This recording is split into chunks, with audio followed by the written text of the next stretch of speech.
Assalamualaikum warahmatullahi wabarakatuh. Saya dari kelompok 4 tugas fisika yang beranggotakan Safarudin, Aditya M, Randi Jaya Kusuma, dan saya sendiri atas nama Safarudin. Saya akan mempresentasikan tugas makalah saya yang berjudul Medan listrik. Bagian A. Pengertian medan listrik. Hubungan listrik dengan partikel bermuatan dapat dirumuskan dengan menggunakan konsep medan listrik.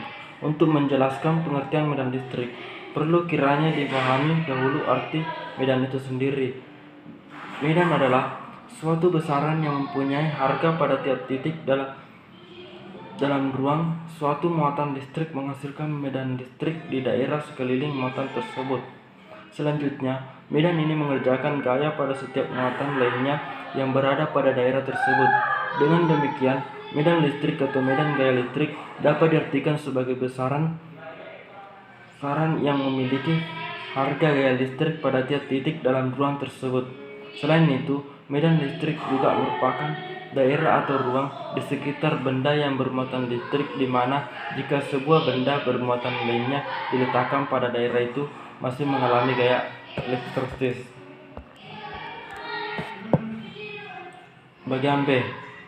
Karakteristik medan listrik. Medan listrik adalah suatu medan atau ruang yang dapat menimbulkan gaya pada partikel di dalam medan tersebut. Medan listrik dapat timbul karena adanya partikel yang bermuatan listrik, sehingga medan listrik mempunyai arah suatu dengan jenis muatan listrik yang menyebabnya positif atau negatif.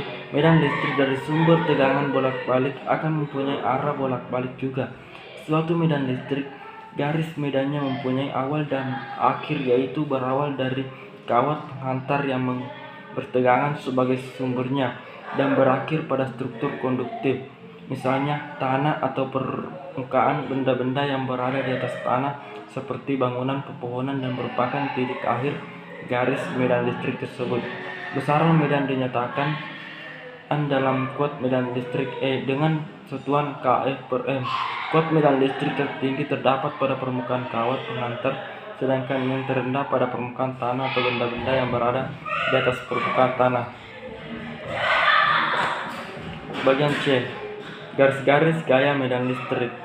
Konsep garis-garis gaya dibuat oleh Michael Faraday pada tahun 1791 sampai 1867 sebagai pertolongan untuk menggambarkan medan listrik dan medan magnet. Suatu garis yang gaya ialah garis khayal yang ditarik sedemikian rupa sehingga arahnya pada titik-titik sama dengan arahnya medan pada titik tersebut. Garis-garis gaya biasanya melengkung. Suatu muatan selalu menghasilkan gaya ke segala arah dalam ruangan. Pada gambar menunjukkan sejumlah muatan Q1 sampai Q2 dan Q3 yang terletak sembarang pada suatu ruang. Muatan KO diletakkan pada suatu titik di sekitar sistem muatan tersebut. Muatan QO merupakan muatan uji yang cukup kecil sehingga tidak mengganggu distribusi awal. Interaksi antara muatan QO dan sistem muatan menghasilkan gaya F. Gaya total yang dialami muatan QO merupakan resistensi vektor dan masing-masing gaya yang bekerja pada Q0. Ruang yang masih mendapat pengaruh sistem muatan tersebut. Medan listrik di sekitar muatan listrik dapat digambarkan dengan garis-garis yang menunjukkan arah medan listrik pada setiap titik. Garis medan listrik tersebut juga sebagai garis gaya listrik karena garis tersebut menunjukkan arah gaya pada suatu muatan. Pada setiap titik di sekitar muatan positif, medan listrik mengarah secara radial menjauhi muatan, sebaliknya pada muatan negatif arah medan listrik menuju muatan. Bagian D. Kuat medan listrik. Kuat medan listrik adalah besaran yang menyatakan gaya kolom persatuan muatan di suatu titik, misalnya titik P. Contoh gambar. Gaya kolom di sekitar suatu muatan listrik akan membentuk medan listrik.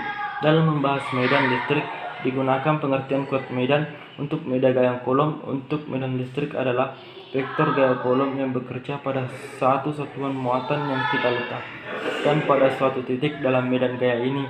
dan dinyatakan dengan muatan yang menghasilkan medan listrik tersebut disebut muatan sumber. Saya akan melanjutkan materi dari teman saya sebelumnya. Medan listrik di antara kedua keping. Pada kedua keping sejajar yang mempunyai muatan listrik yang sama tetapi berlawanan jenis. Antara kedua keping tersebut terdapat medan listrik homogen. Di luar kedua keping juga terdapat medan listrik yang sangat kecil jika dibandingkan dengan medan listrik di antara kedua keping, sehingga dapat diabaikan seperti pada gambar berikut. Jika luas keping A masing-masing keping bermuatan plus Q dan minus Q, medan listrik dinyatakan oleh banyaknya garis-garis gaya, sedangkan garis-garis gaya dinyatakan sebagai jumlah muatan yang menimbulkan garis gaya tersebut dalam kurung hukum Gauss, tutup kurung. Muatan listrik tiap satu satuan luas keping. Penghantarnya didefinisikan sebagai rapat muatan permukaan diberi lambang sigma yang diukur dalam cm2. F. Medan listrik pada bola konduktor. Hukum Gauss menyatakan bahwa jumlah flux listrik pada suatu permukaan tertutup sebanding dengan jumlah muatan listrik yang dilingkupi dalam kurung dibungkus.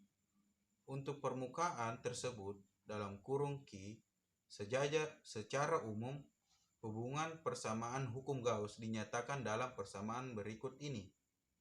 Untuk menentukan besar medan listrik yang disebabkan oleh bola konduktor dalam kurung jari-jari adalah R, tutup kurung, maka perlu ditentukan terlebih dahulu dari titik ujinya, yaitu di dalam bola permukaan bola atau di luar bola.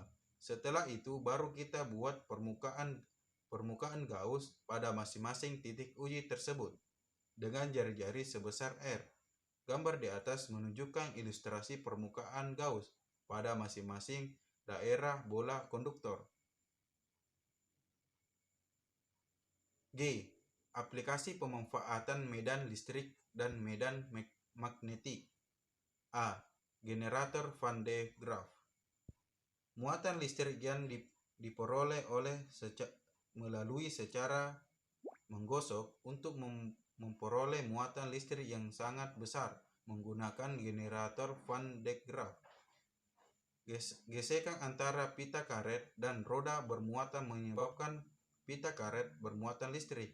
Muatan listrik ini ditampung oleh bola logam. Distribusi muatan listrik ini terdapat pada permukaan luar bola yang berongga. B. Pengumpal asap. Alat ini membersihkan partikel-partikel abu hasil pembakaran gas sehingga mengurangi pencemaran udara. Alat pengumpal asap ini terdiri dari kawat dan pelat logam. Kawat tersebut bermuatan negatif. Partikel abu ketika melewati kawat akan bermuatan negatif. Pelat logam dibuat bermuatan positif sehingga akan menarik partikel abu yang bermuatan negatif. Gumpalan-gumpalan partikel abu itu kemudian jatuh ke dasar cerbong sehingga mudah dibersihkan. Teknik penggumpal asap ini sering digunakan pada pabrik baja, pabrik semen, dan industri kimia yang banyak menggunakan asap. F. C. Cat semprot. Butiran cat yang aerosol yang bermuatan ketika bergesekan dengan mulut pipa semprot dan udara. Bila benda yang dicat diberi muatan berlawanan, maka butiran cat akan tertarik ke badan benda. Metode ini sangat efektif, efisien, dan mudah. D. Mesin fotokopi. Mesin fotokopi menggunakan daya muatan listrik berbeda pada pola muatan positif pada pelat tadi. Mencitrakan bidang hitam akan digandakan secara partikel bermuatan negatif dari bubuk hitam halus yang disebut toner. Toner tersebut jadi bermuatan negatif karena berhubungan dengan butiran-butiran gelas kecil di baki pengembang. Pola toner dipindahkan ke atas secarih kertas kosong dipanggang di atasnya. Printer laser ketika drum yang bermuatan positif berputar, laser bersinar melintasi permukaan yang tidak bermuatan.